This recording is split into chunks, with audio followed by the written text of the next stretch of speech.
Welcome everyone to Fearless Friday, where I offer a quick tip, exercise, or just a thought on how you can live more for yourself.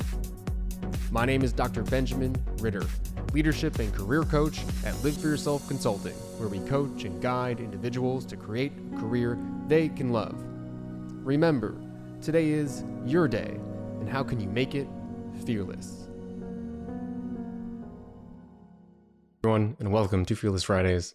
My name is Dr. Benjamin Ritter. I'm a leadership and career coach that guides leaders to create a career they can say they love.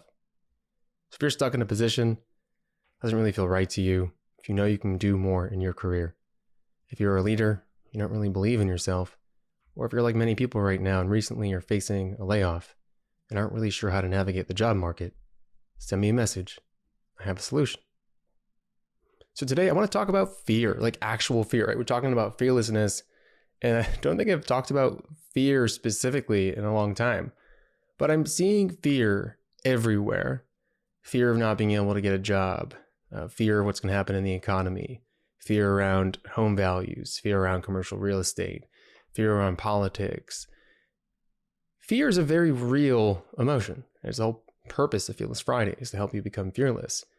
And there are times when you really should be afraid. You don't have a plan. You don't feel knowledgeable or understand what you're facing. There is a serious risk to your well-being. Like, those are real times to be afraid.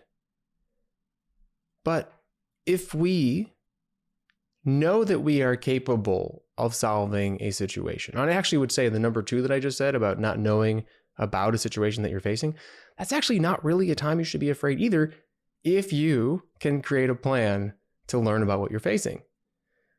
So very often we undermine the fact, like we forget, that we have faced a lot of situations in the past, that we know how to solve a problem. But usually when we're at the starting point of solving a problem, we feel fear. Or when we're solving the problem and we're not sure what an outcome of something is going to be, we feel fear. And I'd even say mistakenly, because if you are doing what you can to control what you have control over, there is no reason to be afraid. Because no matter what happens, you will figure it out. And I see this a lot in the job market. Okay, let's say you don't have the tools. You don't have the resume or the LinkedIn profile, the strategy skills. Maybe you're feeling afraid. But those are things you could easily learn or hire someone for, right? I work with clients every day in regards to that situation.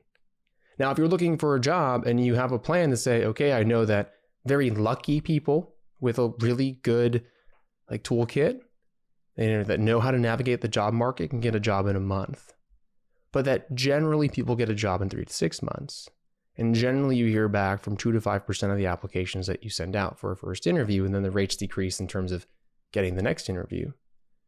So with that knowledge, I can create a plan of action on when I should actually start feeling afraid, or when I may need to adjust my strategy based on the progress I'm making. And too often people are reaching out to me fearful of their current situation, specifically in the job market, and maybe they've applied to 5 jobs and maybe it's been about 3 weeks. So it's almost irrational to be afraid. It's almost more rational to be confident that you can figure out what to do, create a plan, and then measure your progress towards that plan to then create a solution for yourself. So ask yourself if you're feeling fear. And this was a long kind of soapbox comment on fear itself. If you're feeling fear, are you sitting in that fear, focusing on that fear, letting that fear control you? Or are you using that fear as a sign that you need to create a plan and just check in and say, am I on track? Because if you can do that, the fear will subside and you will be a little bit more fearless. And for sure, you will live so much more for yourself. So get out there, everyone, and live fearlessly. If you have any thoughts and comments, be sure to use the links in the show notes to send a message my way. Thank you all for being here. Keep on living for yourself.